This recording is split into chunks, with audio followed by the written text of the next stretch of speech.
I used to draw versus how I draw now. Hey peeps, Sara here from Sparrow Springs. It's Friday and I procrastinated all week long on making a video, so I'm doing this one a little off the cuff, but I feel like it's an important issue. And yes, my child is awake, so we have tiny presents. Okay, I think most people can say they've been drawing for, most of their life, because you always have like kids with the crayons and markers and pencils and all those things, but I would say I didn't start like seriously drawing until I was probably about 13. That's kind of when I got more into like really wanting to make my drawings look more photorealistic kind of thing. I didn't really have any sort of drawing classes, I just kind of went for it.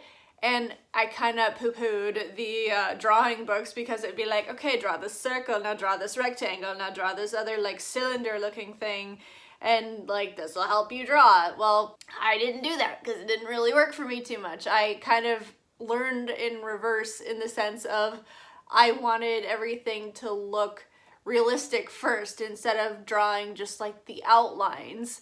So I kind of feel like my brain just wanted to learn that way. It did definitely set me back in the long run. So initially, like how I started drawing was I would start with the eyes and I would work my way out.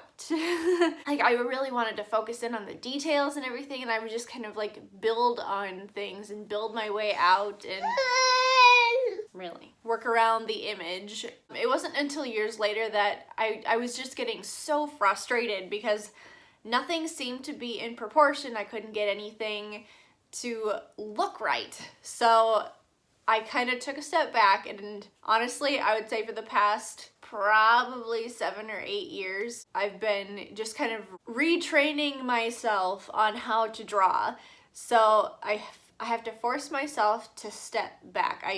That was the other thing. I used to draw like right up in here, looking right in here. So now I force myself to step back and look at the big picture and find the big shapes and work like kind of the outside in as far as details go. That drastically improved my proportions.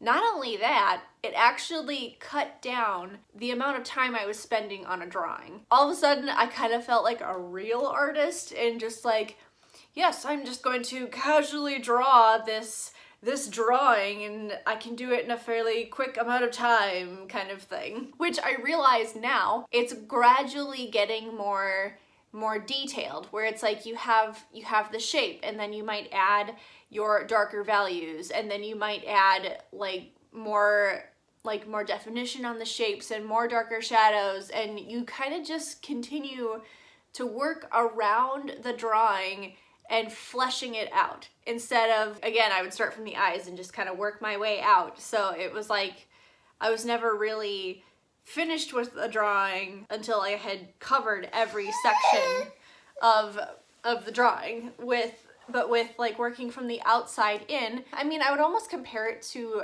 kind of working with clay, in the sense of like you can continue to work certain areas and refine certain areas. So like the beginning of the shape looks rather crude, but as you put more time into it, the overall subject takes more shape. So I could stop at any point and it would still look like whatever I was drawing. It would just be less refined, which has been fun for me because I found that some clients actually prefer more of my loose, less refined drawings.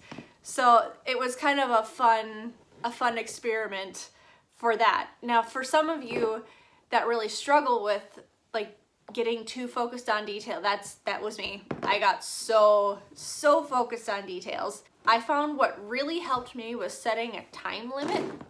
Now, some of you don't like to spend a whole lot of time on a drawing and you want to just call it done after like 10-15 minutes. But for those of you who really get hung up on details and have a harder time getting proportions right, limit yourself to 20 minutes and get the overarching picture, get the values, get the composition, and if you have time to add more detail, and more time to refine, then do so. Thank you for your input. So that's kind of my drawing tip for those who are either already drawing or if you want to get started in drawing, is get the big shapes first. Big shapes first. Now, disclaimer. There's always a disclaimer. I still don't like the drawing books where it says... Yeah? I still don't like the drawing books where it says draw a circle, draw a triangle, draw a square, and then all of these things work together. I still don't like those. Mainly because I feel like they were too two-dimensional and too vague, and you didn't exactly know why you were drawing a circle or why you were drawing a triangle and how it connected. Now, if you're talking about using those shapes in the sense of like we're drawing 3D shapes, that I can get on board with, where it's like you have the cylinder that's tilted this way.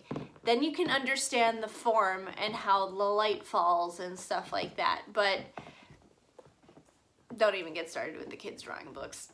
So if you enjoyed this video even a little bit... Are you done? Please hit that subscribe button, it really helps me out. And if you live in a place that has walls, you should check out the link in the description because I have a new wall art collection coming out. 50 brand new designs. And I can't pick one thing, so there's a wide variety of styles and mediums. It's gonna be fun, so make sure you check that out. And I'll see you later, peeps. Yeah.